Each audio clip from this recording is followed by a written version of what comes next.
ఇవాళ దేశ పరిస్థితి ఎట్లా ఉందంటే, మీరు మీ కాలేజీ నుంచి ఇక్కడికి రావాలనంటే ఆటో ఎక్కటా కూడా చిల్లర లేదు. చిల్లర లేని పరిస్థితి తీసుకొచ్చింది మోడీ గారి ప్రభుత్వం. దానికి తానా తందన అంటున్నారు స్టేట్ గవర్నమెంట్. ఇదెందుకు మాట్లాడుతున్నాం, ఇదేమిటి యువభేరి ఏమిటి, మీరు మాట్లాడేది ఏమిటి అని చెప్పి మీరు అడగవచ్చు. దానికి ఒక చిన్న ఇది చెప్తాను. మీ అందరి దగ్గర ఫోన్లు ఉన్నాయా? ఉన్నవాళ్ళు చేతులు ఎత్తండి. ఓ బ్రహ్మాండంగా ఉంది. ఫోన్ ఉంటే జేబులోకి డబ్బులు వస్తాయట. ఫోన్ ఉంటే జేబులోకి డబ్బులు వచ్చినాయేమో ఒకసారి చూసుకోండి. రాలేదా? మరి వస్తుందని చెప్తున్నారు మోడీ గారును చంద్రబాబు నాయుడు గారు. నా జేబులోకి అయితే రాలా. జీతాలు రావట్లేదు, పెన్షన్ రావట్లేదు, వృద్ధులకు పెన్షన్లు 1500 ఇవ్వట్లేదు, విలేజెస్లో 1000 రూపాయలు ఇవ్వట్లేదు. మరి ఎవరికి ఇస్తున్నారు డబ్బులు? ఎక్కడి నుంచి వస్తున్నాయి డబ్బులు? బ్యాంక్కి వెళ్తే డబ్బులు లేవు. క్యూలో నుంచుంటే ఒక రోజంతా నుంచుంటే కానీ 2000 రూపాయలు వచ్చే పరిస్థితి లేదు. ఈ పరిస్థితుల్లో పైగా చనిపోతుంటే ఎవడు చావమన్నాడు మిమ్మల్ని అని అంటున్నారు. దానికి దీనికి సంబంధం ఏంటంటే, తెలంగాణ వస్తే ఎంతమంది చనిపోయారు, రాజశేఖర రెడ్డి కోసం ఎంతమంది చనిపోయారు అని అంటే అది ఒక ఉద్యమం కోసం చనిపోయారు, కానీ కడుపు నింపుకోవడానికి వాళ్ళు చనిపోలా. ఇవాళ వీళ్ళందరూ లైన్లో, బ్యాంకుల్లో లైన్లో నుంచునేది ఎందుకండి?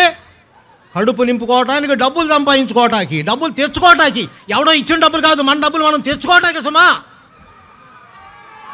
అలాంటి పరిస్థితుల్లో ఒక పక్కన ఆకలి కేకలు, విలేజెస్లో రూపాయి దొరకని పరిస్థితి. ఈ పరిస్థితి ఆ విలేజ్ నుంచి వచ్చిన వాళ్ళే విద్యార్థులు చాలామంది ఉంటారు. ఒక పక్కన 12 అయ్యింది, ఆకలికి టైం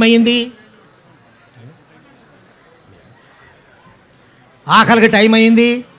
మరి ఆకలి కావాలంటే భోజనం చేయాలి. ఆ మధ్య కథానాయకుడు అనే సినిమా అనుకుంటా, పద్మనాభం ఒక పాట పాడతాడు. ఆకలయ్యి అన్నమడిగితే పిచ్చోడన్నారు నాయాళ్ళు, కడుపు మండి న్యాయమడిగితే వెర్రోడన్నారు నాయాళ్ళు, నన్ను పిచ్చోడన్నారు నాయాళ్ళు. ఆకలయ్యే అన్నమడిగితే పిచ్చోడన్నారు నాయాళ్ళు, కడుపు మండి న్యాయమడిగితే ఎర్రోళ్ళన్నారు నాయాళ్ళు. ఏమండి, ఇవాళ ప్రతి ఊరికి, ప్రతి జిల్లాకి, ఊరికి తిరిగి మీ కష్టాల గురించి, మీకు జరుగుతున్న అన్యాయాన్ని గురించి, మీకు రాబోయే ఆపదల గురించి గళమెత్తి ఇంటింటికి, గడపకు తిరుగుతూ చెప్తుంటే, వైఎస్ రాజశేఖర రెడ్డి గారి తనయుడు వైఎస్ జగన్ గారు ఇవాళ ఊరూరు తిరుగుతూ మీకు ప్రత్యేక హోదా ఇస్తే వచ్చే లాభాల గురించి చెబుతున్నారు. లాభాల గురించి నేను చెప్పదలుచుకోవాలి, ఎందుకనంటే ఆల్రెడీ చాలామంది మాట్లాడారు. ఇప్పటికీ మీకు బోర్ కొట్టి ఉండొచ్చు, కానీ అసలు వ్యక్తి రావాలా, ఆయన ద్వారానే మనం వినాలా. కాబట్టి ఆ విషయం జోలికి పోకోకుండా ఇంకొక చిన్న విషయం మాట్లాడతాను. యువభేరి, ఇక్కడ భేరీ నాదాలు ఏం కనపట్టలేదేంటి?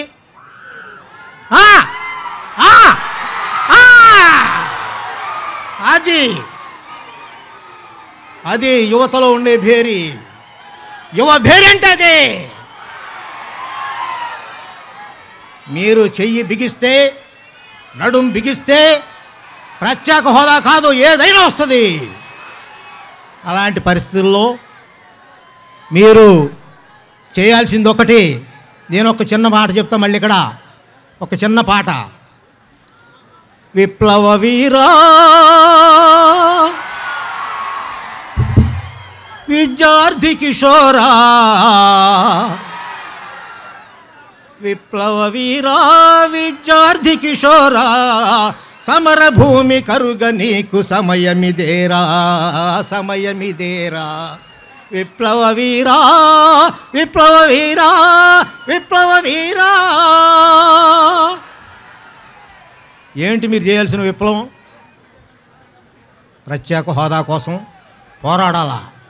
ప్రత్యేక హోదా కోసం పోరాడాలి అని అంటే వస్తున్నారు వస్తున్నారు వస్తున్నారు వచ్చేశారు వచ్చేశారు వచ్చేశారు. ఆహా,